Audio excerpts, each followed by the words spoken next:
So again, we're going to look at bromination of this, but now we're going to use a cis alkene. So it's exactly the same molecule as before, but now it's cis.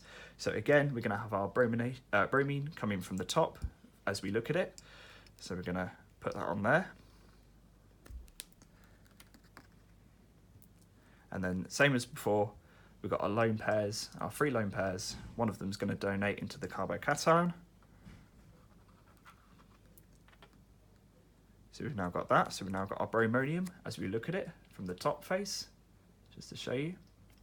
And then we're going to have our second bromine attacking from the bottom or the back face. And so we're going to break this one. So I'm just going to get rid of that one because we don't need it anymore. And I'm going to move this hydrogen up because, as I say, we're attacking from the bottom, so this hydrogen gets pushed on up. So we get that. And then we're going to add our new bromine on there. So now if you imagine the